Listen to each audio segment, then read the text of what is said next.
Mixed by Nandan Yadav.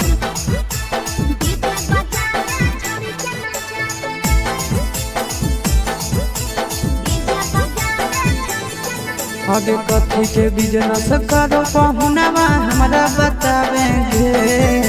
कथी के business करो पहुनवा हमरा बतावेंगे। छोड़ी तो हमरा बतावेंगे।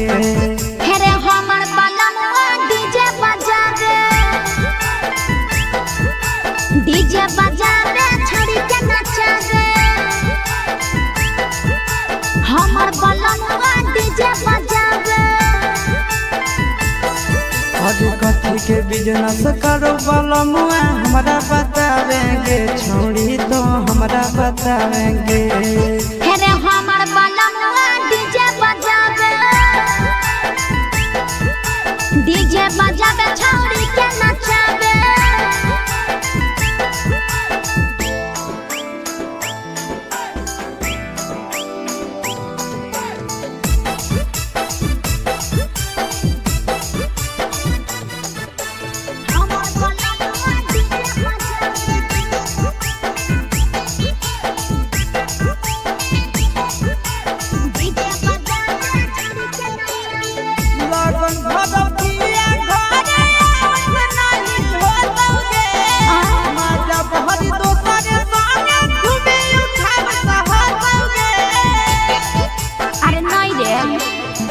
पिकअप पर बांध के पिया चारा गोडी जी रे।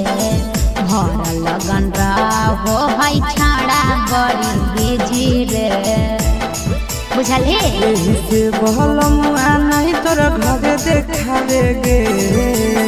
यही से पहुनवा नहीं तोर घरे देखावेगे। छोड़ी नहीं घरे देखावेगे।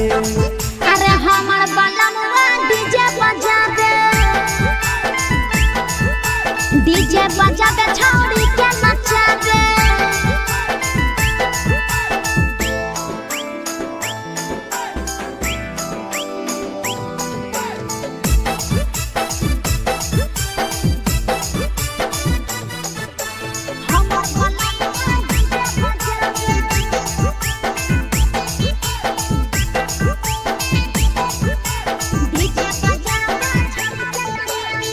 लाल पियर हरियर खूबे जरता लइटा लगे। आशीष नंदन के बजता झुमटा लगे। पागल कहीं पे सैया वाला डीजे के हमर सभे है दीवाना रे। बाजो है डीजे पर लिखल प्रिंस प्रिया के गाना रे। महीना में कितना दिन ले बुकिंग करावेगे।